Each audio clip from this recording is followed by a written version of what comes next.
নমস্কাৰ স্বাগতম মিডডে 18 ষ্টুডিঅ'ত মই প্ৰাঞ্চল নলবাৰীৰ ৰাজপথত দপদপকৈ এখন বাছ জ্বলি উঠিল চলন্ত অৱস্থাতে গুৱাহাটীৰ পৰা বৰপেটা অভিমুখী আল্ট্ৰা বাছত জুই লাগিল বাছত থকা যাত্ৰী হতাহত হোৱাৰ আশংকা কৰা হৈছে যান্ত্ৰিক বিজুতিৰ ফলত জুই লগাৰ সন্দেহ কৰা হৈছে নলবাৰীৰ 31 নম্বৰ ৰাষ্ট্ৰীয় ঘাইপথৰ ভূঞাকুছিত এই ঘটনা সংঘটিত হয় এখন চলন্ত বাছত অগ্নিকাণ্ডৰ ঘটনা ইয়া নলবাৰীৰ ৰাজপথত দৃশ্য দেখুৱাইছো ওলা ধোঁৱাই আগুৰি ধৰিছিল সমগ্ৰ বাছখনৰ আশে-পাশে থকা অঞ্চলটো ইয়া জুইৰ লেলিহান শিখা এই বাছখনত এখন আল্ট্ৰা বাছ গুৱাহাটীৰ পৰা বৰপেটা অভিমুখে গৈ আছিল আল্ট্ৰা বাছখন আৰু তেতিয়াই হঠাৎ জুই লাগে বাছখনত আৰু এই বাছত থকা যাত্ৰী হতাহত হোৱাৰ আশংকা প্ৰকাশ কৰা হৈছে যান্ত্ৰিক বিজুতিৰ ফলত এই জুই লগাৰ সন্দেহ কৰা হৈছে নলবাৰীৰ 31 নম্বৰ ৰাষ্ট্ৰীয় ঘাইপথৰ ভূঞাকুছিত এই ঘটনা সংঘটিত হয়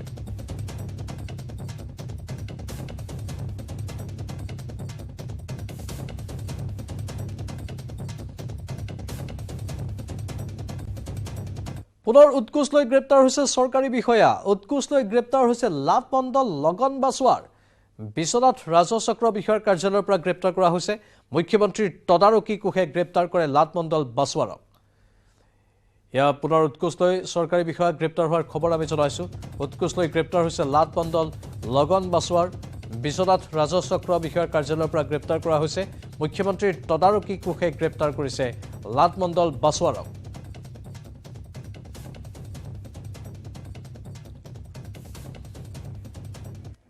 আমাৰ সাংবাদিক তুষাৰ হাজৰিকা অধিক তথ্যৰ বাবে বৰ্তমান লাইভত আছে তুষাৰ অধিক জানিব বিচাৰিছো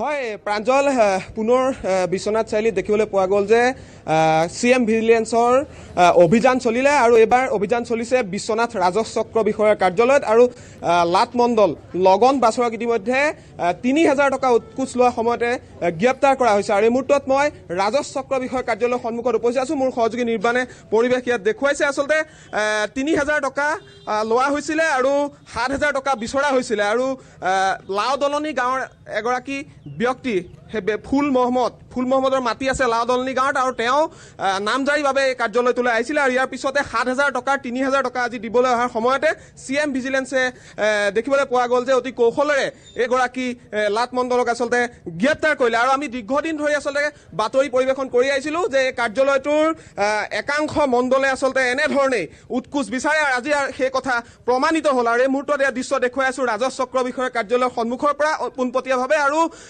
ক'ব লাগিব যে দীৰ্ঘদিন ধৰি এই কাৰ্যালয়টোৰ যি অকল মণ্ডল আছিল তাৰে একাংশই আচলতে এনেধৰণে উৎকোচ বিচাৰে আৰু আজি দেখিবলৈ পোৱা গ'ল যে এনেধৰণে সিএম ভিজিলেন্সৰ অভিযান চলিল এই কাৰ্যালয়টোত আপোনাৰ কাষলৈ আহিছোঁ আপুনিও কামৰ কাৰণে ইয়ালৈ আহিছিলে কি জনাব এই মুহূৰ্তত চাওক এই অফিচলৈ মই এটা কামৰ কাৰণে আহিছিলোঁ মই এই স্থানীয় এইখন কোৰ্টৰে অধিবক্তা হয় ইয়াত আহি গম পাইছোঁ যে এজন মণ্ডলে ৩০০০ টকা উৎকোচ লৈ সিএম ভিজিলেন্স ব্ৰাঞ্চৰ হাতত ধৰা পৰিছে আমি চৰকাৰৰ এই কাৰ্যক ধন্যবাদ জনাইছোঁ প্ৰথমতে কিন্তু এই ক্ষেত্ৰত চৰকাৰক আমি সজাগ কৰিব বিচাৰিছোঁ আৰু ক'ব বিচাৰিছোঁ যে ইয়াতে সেই সৰু সুৰা পুথি খলিয়নাবিলাকক চৰকাৰে ধৰি থাকিলে নহ'ব আজি অসমত যিটো গতিত দুৰ্নীতি ভ্ৰষ্টাচাৰ বাঢ়িছে ইয়াৰ কাৰণে চৰকাৰ দায়ী আৰু সেই ডাঙৰ দুৰ্নীতিবিলাক ধৰিবৰ কাৰণে আমি মুখ্যমন্ত্ৰী হেমন্ত বিশ্ব শৰ্মাক এই মঞ্চৰ পৰা আমি আবেদন জনাইছোঁ ইয়াত আৰু তেনেকুৱা ধৰণৰ মণ্ডল থাকিব পাৰে নিশ্চয় ইয়াত চাওক এই অফিচটোত বিশেষকৈ অসমৰ সব মণ্ডল অফিচতে আমি যিমানে চৰকাৰে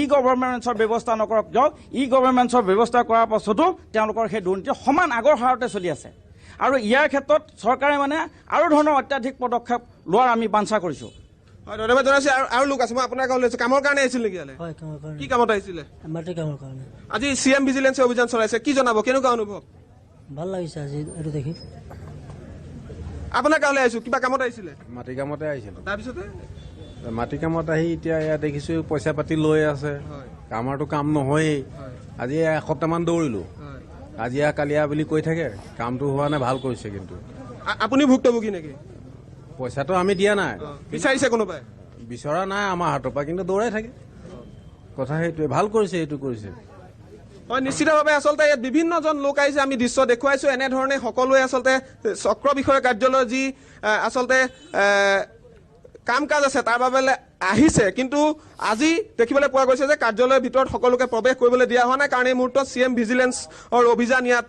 চলি আছে। আৰু বিভিন্ন সময়ত অভিযোগ উঠে যে বিভিন্নজন মণ্ডলে আচলতে এনেধৰণে উৎকোচ বিচাৰে। আজি এই কথা প্ৰমাণিত হ'ল। আমি পূৰ্বেও এই বিশ্বনাথ ৰাজহ চক্ৰ কাৰ্যালয় বহু বাতৰি আমি কৰিছোঁ কেনেধৰণে ইয়াত দুৰ্নীতি আৰু অনিয়ম চলি আছে। আৰু আজি দেখিবলৈ পোৱা গৈছে যে এনেধৰণে এয়া ভিজিলেন্স এণ্ড এণ্টি কৰাপশ্যনে দেখিবলৈ পোৱা গৈছে এনেধৰণে অভিযান ইয়াত চলালে। আৰু এই মুহূৰ্তত আচলতে ভিতৰত জেৰা চলি আছে, কাৰণ এই কাৰ্যৰ লগত আন কোনোবা আচলতে জড়িত আছে নেকি সেই কথা ইয়াত আচলতে তদন্ত চলাই আছে। ইয়াত বিভিন্নজন লোক আছে। মই আপোনাৰ কাষলৈ আহিছোঁ, কিবা কামত আহিছে? নিশ্চয়। এই মণ্ডল অফিচত মানে বহুতো অভিযোগ আছে। ধৰক আমাৰ কালাহান্দিৰ মণ্ডলজন আছে, কিন্তু আমাৰ কালাহান্দিবাসী ৰাইজক বহুত মানে যিহেতু ভুগিছোঁ হাৰাশাস্তি দিছে, কাৰণ এখেতে অনলাইনত যিটো মানে এই বসুন্ধৰাৰ যিটো অনলাইনত সকলো মানে চৰকাৰী বা একচনীয়া মাটিটো উঠাব লাগিছিলে, কিন্তু এতিয়ালৈকে এই ৰাজহ চক্ৰৰ বিষয়ে দুখৰ বিষয় এতিয়ালৈকে অনলাইনত আপডেট দিব পৰা নাই, যাৰ কাৰণে মানে হাজাৰ হাজাৰ লোকসকলে এই মানে বসুন্ধৰাৰ যিটো আঁচনিৰ পৰা বঞ্চিত হৈছে। মানে ৰাইজে এতিয়ালৈকে আবেদন কৰিব পৰা নাই, কাৰণ যিহেতু 31 তাৰিখলৈকে আছে লাষ্ট ডেট এপ্লিকেশ্যন, কিন্তু আজিলৈকে অনলাইনত উঠা নাই। আজি অভিযান চলাইছে ভিজিলেন্স এণ্ড এণ্টি কৰাপশ্যনে? নাই, এইটো দেৰিকৈ হ'লে এইটো ভাল এটা মানে অভিযান চলাইছে। কোনোবা নহয় কোনোবাই এজনে অভিযোগ দিলেই হয়, দেৰিকৈ হ'লে এইটো মানে পোহৰলৈ আহিছে, বহুত ভাল কথা। কাৰণ অফিচত এনেধৰণৰ ঘটনা ঘটিয়ে আছে। চবেই কথাটো ক'ব নোৱাৰে, কিন্তু চবৰ লগত কিবা না কিবা এইটো অভিজ্ঞতা হৈছে। হয়, নিশ্চিতভাৱে এনেধৰণে আচলতে বিভিন্নজন আহিছে, বিভিন্নজনৰ বিভিন্ন মত। আপোনাৰ কাষলৈ আহিছে, আপুনি কিবা কামত আহিছে? হয়, মই ইয়াতে অলপ এটা কাম আছিলে আমাৰ মণ্ডলৰ ওচৰত, কিন্তু কথাটো হ'ল কি মণ্ডলে সঠিকভাৱে পোনপটীয়াভাৱে তেওঁলোকে উত্তৰ নিদিয়ে। পোনপটীয়াকৈ উত্তৰ নিদিয়ে, আৰু তেওঁলোকে প্ৰথম কথা মুখলৈ চাবলৈ ইচ্ছা নকৰে, আৰু 2 নম্বৰতে ক'লেও মানে আওপকীয়াকৈ কয় কিবা, তেওঁলোকে নাই আজি নহ'ব হেন তেন তেনেকৈ বহুতখিনি ঠেলে মানে পিছুৱাই লৈ গৈ থাকে। এই ক্ষেত্ৰত মই আমাৰ মুখ্যমন্ত্ৰী ডাঙৰীয়াক আমি ধন্যবাদ দিব লাগিব যে তেখেতে এটা ছিষ্টেম গঢ়ি তুলিছে। এণ্টি কৰাপশ্যন তেখেতৰ ডিপাৰ্টমেণ্টৰ দ্বাৰা বহুতখিনি আমাৰ এনেধৰণৰ লোক ধৰা পৰিছে। কিন্তু মই এই ক্ষেত্ৰত এটা কথা ক'ব বিচাৰোঁ যে আমাৰ ৰাইজসকলো অধিক সচেতন হ'বলৈ হ'বলগীয়া হৈছে। কাৰণ কিয় এজন তেনেকৈ ধৰিলেই নহ'ব। আমি বহুতে এতিয়া নিজৰ বেমাৰৰ ক্ষেত্ৰত কোনোবা আহে, তে মাটি বাৰী বিক্ৰী কৰি হ'লেও বেমাৰৰ কাৰণে যেতিয়া হেৰি কৰিবলৈ আহে, বোলে মাটি বিক্ৰী কৰিম অনুমতি পত্ৰ লাগে, কিন্তু তেওঁলোকে দিব নিবিচাৰে, তেওঁলোকে উত্তৰে নিদিয়ে। মানে তেখেতসকলে অতি তিক্ত অভিজ্ঞতা। সেইটো যি কি নহওক, মই ভাবোঁ কি আমাৰ সচেতন ৰাইজসকল আৰু সচেতন হওক। এনেধৰণৰ বহুত তেনেকুৱা আমাৰ আছে বিষয়ববীয়াসকল, তেখেতসকলক যদি ধৰে আমাৰ এই সমাজখন আমাৰ নিকা হ'ব।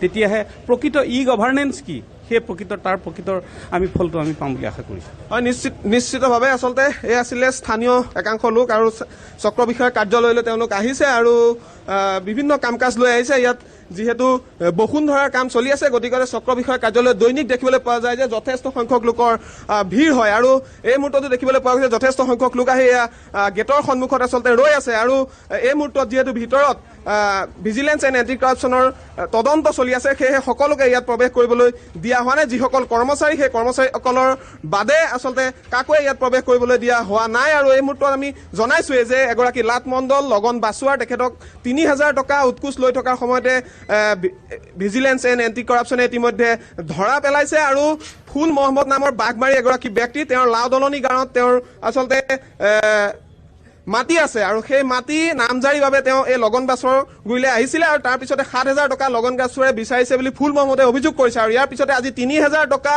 দিবলৈ অহাৰ সময়তে ভিজিলেন্স এণ্ড এণ্টি কৰাপশ্যনে এনেধৰণে ইয়াত অভিযান চলাইছে। আমি ভিতৰলৈ যাবলৈ চেষ্টা কৰিম, আৰু ভিতৰৰ দৃশ্য যদি সম্ভৱ হয় আমি কিছু দেখুৱাবলৈ চেষ্টা কৰিম। আৰু এই মুহূৰ্তত যি তদন্ত ইয়াত চলি আছে, আৰু ৰাজহ চক্ৰ কাৰ্যালয়ত এই মুহূৰ্তত যিসকল লোক আহিছে সেইসকলক প্ৰৱেশ কৰিবলৈ দিয়া হোৱা নাই। সুৰক্ষাৰ স্বাৰ্থত আচলতে ইয়াত যি কটকটীয়া নিৰাপত্তা গঢ়ি তোলা হৈছে, লগতে তদন্ত ইয়াত চলাই থকা হৈছে। আৰু আমি দৃশ্য ইয়াত পোনপটীয়াকৈ দেখুৱাই আছো বিশ্বনাথ ৰাজহ চক্ৰ বিষয়াৰ কাৰ্যালয়ৰ পৰা। আমি ভিতৰৰ কিছু পৰিৱেশ দেখুৱাবলৈ প্ৰাঞ্জল চেষ্টা কৰিম, ইয়াত কেনেধৰণে ইয়াত অভিযান চলি আছে। এই মুহূৰ্তত আমি পোনপটীয়াকৈ নিউজ 18ৰ দৰ্শকসকলক দেখুৱাবলৈ যত্ন কৰিম। ইয়াত আচলতে এনেধৰণে দেখিবলৈ পোৱা গৈছে যে যি তদন্ত ভিজিলেন্স এণ্ড এণ্টি কৰাপশ্যনৰ যি তদন্ত সেই তদন্ত চলি আছে, যিসমূহ তেওঁলোকৰ নীতি নিয়ম যিসমূহ তেওঁলোকে কৰণীয় সেই সকলো কৰি আছে। আৰু যিগৰাকী ব্যক্তি ফুল মহম্মদক আচলতে এয়া দেখিবলৈ পোৱা গৈছে, এই মুহূৰ্তত ফুল মহম্মদ এয়া সোমাই গৈছে আৰু তেখেতৰ আচলতে দেখিবলৈ পোৱা গৈছে এনেধৰণে যি লগন বাছোৱাৰ সেই লগন বাছোৱাৰ যিসমূহ ফিংগাৰ প্ৰিণ্টেই হওক বা যিসমূহ তেওঁৰ এভিডেন্স সেই এভিডেন্সসমূহে কালেক্ট কৰি আছে ভিজিলেন্স এণ্ড এণ্টি কৰাপশ্যনে। প্ৰাঞ্জল। নিশ্চয় ধন্যবাদ জনাইছোঁ। এয়া আমি পোনপটীয়া সম্প্ৰচাৰ দেখুৱালোঁ। ঘোষ লৈ জালত পৰিছে লাট মণ্ডল আৰু তেওঁৰ ওপৰত বৰ্তমান জেৰা চলি আছে। যিখিনি তথ্য প্ৰমাণ আছে সেইখিনি আহৰণ কৰি আছে তদন্তকাৰী দলে। আৰু সবাতোকৈ গুৰুত্বপূৰ্ণ খবৰ, ইতিমধ্যেই কাৰ্যালয়ৰ বাহিৰত যিসকল লোক উপস্থিত আছে তেওঁলোকেও মন্তব্য প্ৰকাশ কৰিছে যে কামবোৰ সময়ত নহয়, লেহেমীয়া গতিত হয়, বহুতক টকা দাবী কৰে আৰু বহুতৰে কামবোৰ পিছুৱাই থাকি তেওঁলোকে হয়তো পোনপটীয়াকৈ নহয় আওপকীয়াকৈ টকা দাবী কৰাৰ এটা কৌশল অৱলম্বন কৰে। এয়াই হৈছে এই চৰকাৰী কাৰ্যালয়টোৰ বাস্তৱ ৰূপ। বিশ্বনাথৰ এই পৰিৱেশ আমি দেখুৱালোঁ। ৰাজচক্ৰ বিষয়ৰ কাৰ্যালয়ত এনেধৰণে দুৰ্নীতি চলাৰ অভিযোগ উত্থাপন কৰিছে আৰু অৱশেষত এজন লাট মণ্ডল ধৰা পৰিছে, ৩,০০০ টকা উৎকোচ লৈছিল আৰু তেতিয়াই মুখ্যমন্ত্ৰীৰ তদাৰকী কোষে হাতিলতে ধৰা পেলাইছে।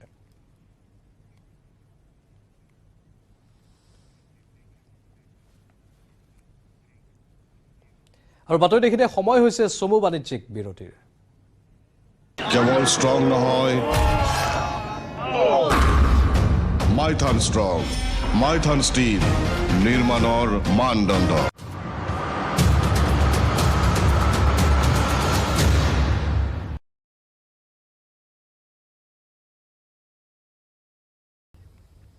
পুনৰ স্বাগতম। গুৱাহাটীৰ CID কাৰ্যালয়লৈ অনা হ'ল লখিমপুৰৰ 6 অভিযুক্তক। আটকাধীন 6 অভিযুক্তৰ ভিতৰত এজন SSLC পৰীক্ষাৰ্থী। প্ৰণৱ দত্ত আৰু কুমুদ ৰাজখোৱাৰ পৰা ক্ৰয় কৰিছিল তেওঁলোকে প্ৰশ্নকাকত কেলেংকাৰীত আৰু বহু লোক জালত পৰাৰ সম্ভাৱনা আছে। 6 অভিযুক্তক জেৰা চলাব CIDয়ে। সোমবাৰে জগন্নাথ পেগু, গুণকান্ত পেগু আৰু টুটু শৰ্মাক গ্ৰেপ্তাৰ কৰিছিল CIDয়ে। শেহতীয়াকৈ আৰক্ষীয়ে গ্ৰেপ্তাৰ কৰিছে মধ্য খাৰকাটি হাইস্কুলৰ শিক্ষক অনন্ত দলে আৰু লিগিৰামুখ হাইস্কুলৰ শিক্ষক যতীন দলেক। বগীনদীৰ এজন ছাত্ৰকো CIDয়ে গ্ৰেপ্তাৰ কৰিছে। এতিয়ালৈকে প্ৰশ্নকাকত কেলেংকাৰীত মুঠ ৩৭ জনক গ্ৰেপ্তাৰ কৰিছে CIDয়ে।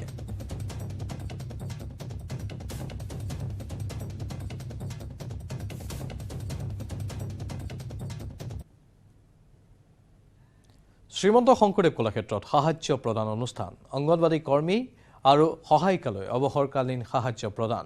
৬০ বছৰত অৱসৰ লোৱাসকললৈ ৪ লাখ টকাৰ এককালীন সাহায্য। অংগনবাদী কেন্দ্ৰৰ কৰ্মীলৈ ৩ লাখ টকা, সহায়িকালৈ 2 লাখ টকাৰ সাহায্য।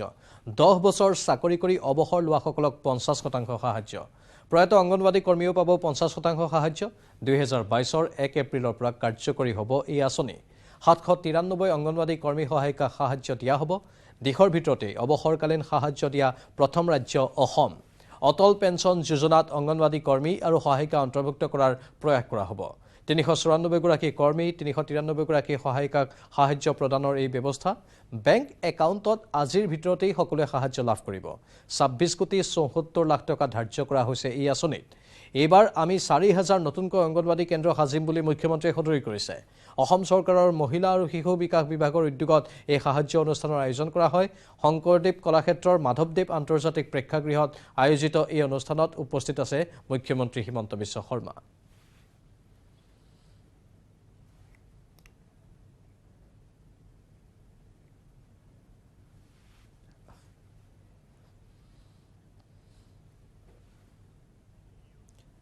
এবাৰ শিলচৰৰ বৰখলাত নৃশংস ঘটনা। মোবাইলত গেম খেলাৰ বাবে এটি কিশোৰক প্ৰহাৰ।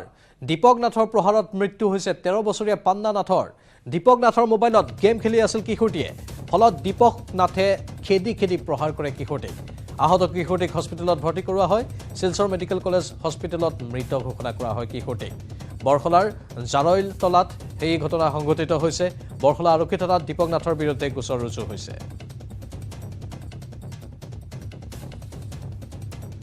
আমি বাইরে গেছি অন্য বাড়ি, আর ও আমার ছেলেটা মোবাইল নিয়ে লাগাবাড়িতে খেলাধুলা আসলো। আর তখন একটা ছেলে উঠিয়া তারে কইছে এখানে মোবাইলে খেলাধুলা খরচ হইয়া তারা উচ্চ পয়সা কথা হয়েছে। আর তারপরে ছেলেটা বন্দির মাঠে নিয়ে তার খুব মারিদুর পড়ছে। মারিদুর পড়ার পরে আমার গরর ফ্যামিলি দেখছে, দেখার পর ও নিয়ে গেছে। নিয়ে যাওয়ার পরে মোটামুটি তার সেন্সলেস হয়ে গেছে। আর তখন আমরা হসপিটাল নিয়ে এসেছি। হসপিটাল নেওয়ার পরে ও ডেট হৈছে ডেড হয়ে গেছে।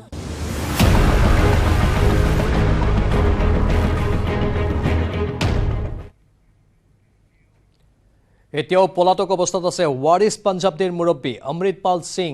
18 মাৰ্চত জলন্ধৰৰ এখন গাঁৱলৈ আহিছিল ৱাৰিছ পাঞ্জাবদীৰ মুৰব্বী অমৃতপাল সিং। গাঁওখনত প্ৰৱেশ কৰি গাঁৱৰ গুৰুদ্বাৰত কাপোৰ সলনি কৰাৰ লগতে খাদ্যও গ্ৰহণ কৰিছিল খালিস্তানী নেতাগৰাকীয়ে। আৰু তাৰ পৰা এখন মটৰচাইকেলত উঠি সেই স্থান ত্যাগ কৰিছিল অমৃতপালে। স্থানীয় লোকে আৰক্ষীক এই কথা অৱগত কৰিছে যদিও আৰক্ষীয়ে আনুষ্ঠানিকভাৱে পলায়ন কৰা ব্যক্তিজন অমৃতপাল বুলি নিশ্চিত কৰা নাই। এতিয়া এই সমগ্ৰ ঘটনাক লৈ সমগ্ৰ দেশজুৰিয়ে নহয়, এতিয়া আন্তঃৰাষ্ট্ৰীয় মহলতো প্ৰতিক্ৰিয়াৰ সৃষ্টি হৈ আছে। কাৰণ খালিস্তানী পন্থীয়ে ইতিমধ্যে আন্তঃৰাষ্ট্ৰীয় মহলত জোকাৰণিৰ সৃষ্টি কৰিছে, আমেৰিকাকে ধৰি বিভিন্ন প্ৰান্তত আক্ৰমণৰ ঘটনা সংঘটিত কৰিছে। আৰু তাৰ মাজতে এইখিনি তথ্য আমি আপোনালোকক জনাইছোঁ। ৱাৰিছ পাঞ্জাবদীৰ মুৰব্বী অমৃতপাল সিং এতিয়াও পলাতক অৱস্থাত আছে। 18 মাৰ্চত জলন্ধৰৰ এখন গাঁৱলৈ আহিছিল ৱাৰিছ পাঞ্জাবদীৰ মুৰব্বী অমৃতপাল সিং। গাঁওখনত প্ৰৱেশ কৰি গাঁৱৰ গুৰুদ্বাৰত কাপোৰ সলনি কৰাৰ লগতে খাদ্যও গ্ৰহণ কৰিছিল খালিস্তানী নেতাগৰাকীয়ে। আৰু তাৰ পৰাই এখন মটৰচাইকেলত উঠি সেই স্থান ত্যাগ কৰিছিল অমৃতপালে। স্থানীয় লোকে আৰক্ষীক এই কথা অৱগত কৰিছে যদিও আৰক্ষীয়ে আনুষ্ঠানিকভাৱে পলায়ন কৰা ব্যক্তিজন অমৃতপাল বুলি নিশ্চিত কৰা নাই।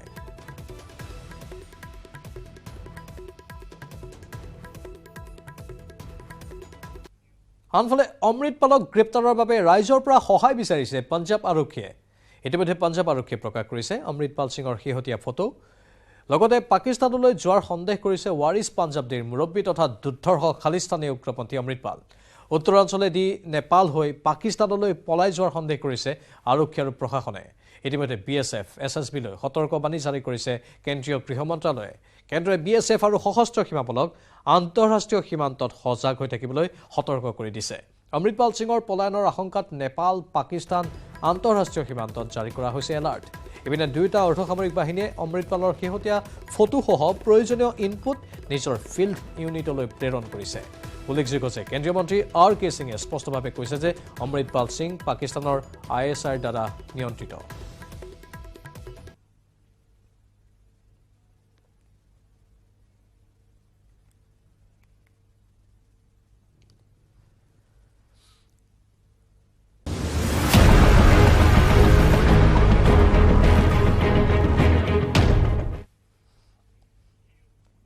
কলিয়াবৰৰ ঢেকীয়াপতীয়া বাঘটোৰ কথা কোনেও পাহৰা নাই, কাৰণ সেই বাঘটো তাতেই আছে আৰু সেই অঞ্চলতেই বহু লোক আতংকিত হৈও আছে। কিছু পৰিমাণে একাংশ লোকে সেই বাঘটোৰ অৱস্থিতিৰ কথা গম পায়ো সহজ সৰল জীৱন যাপন কৰিছিল। তাৰ মাজতেই আন এক সন্ত্ৰাসৰ খবৰ।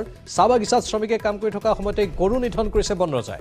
বিগত সময়ছোৱাত শ্ৰমিক কৰ্মচাৰীয়ে কামাখ্যা মন্দিৰ, সোণাৰীগাঁও পথত কেইবাটাও বনৰজাই বিচৰণ কৰি থকা দেখিছে। বাঘ মানুহৰ সুৰক্ষাৰ বাবে 144 ধাৰা জাৰি কৰা অঞ্চলটোত এতিয়াও অব্যাহত আছে বনৰজাৰ আতংক। উল্লেখযোগ্য যে কলিয়াবৰ চাহ বাগিচাত চৰিবলৈ অহা 20টাৰো অধিক গৰু নিধন কৰিছে এই ঢেকীয়াপতীয়া বাঘে। গৰু এজনী পিছফালৰ পৰা থুপিয়াইছে, গোটেই তেজেৰে তুমুলি হৈ আছে গৰুজনী। এইমাত্ৰ এইফালেদি পাৰ হৈ গ'ল গৰুজনী। কোনোমতে বাচিলে, বোধকৈ জাকত থাকোঁতে মাৰিছিলে নেকি। এখন মোৰ বন্ধু এটাই ৰাস্তাত পাইছিলে ৰাতি প্ৰায় 1 মান বজাত। 7টা বাঘ পাৰ হৈছে সিফালৰ পৰা ইফালে, মানে পকা ৰাস্তাটো পাৰ হৈছে 7টা বাঘ। আৰু পোৱালি ছোৱালী আছে, মইতো নিজে 3টা দেখিছোৱেই।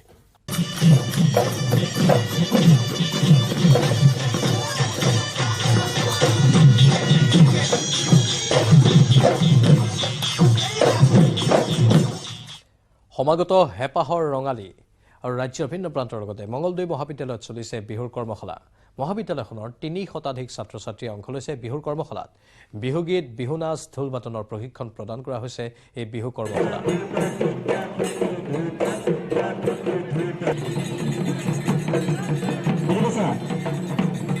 নিশ্চয়কৈ পদূলিমুখত হেঁপাহৰ ৰঙালী বিহু, আৰু ৰঙালী বিহু বুলি কোৱাৰ লগে লগে ডেকা গাভৰুৰ মন হাতখন আৰু দেখিবলৈ পোৱা গৈছে এতিয়া বিভিন্ন প্ৰান্তত কৰ্মশালা অনুষ্ঠিত হৈছে। আৰু মঙলদৈ মহাবিদ্যালয়খনৰ যিসকল ছাত্ৰী বা ছাত্ৰ তেওঁলোকে এই কৰ্মশালাত ভাগ লৈছে। আৰু কামেশ্বৰ মেছে দেখুৱাইছে এয়া মঙলদৈ মহাবিদ্যালয়ৰ দৃশ্য। আৰু মঙলদৈ মহাবিদ্যালয়ত 10 দিনীয়া কৰ্মশালা অনুষ্ঠিত কৰিছে, বিহুৰ কৰ্মশালা। আৰু এই কৰ্মশালাত ছাত্ৰ ছাত্ৰীসকলে অংশগ্ৰহণ কৰা দেখিবলৈ পোৱা গৈছে। আমি পঠাবলৈ চেষ্টা কৰিম। প্ৰথমতে বিহুৰ আখৰা অৰ্থাৎ যি কৰ্মশালাৰ পৰিৱেশ দেখুৱাব বিচাৰিছোঁ।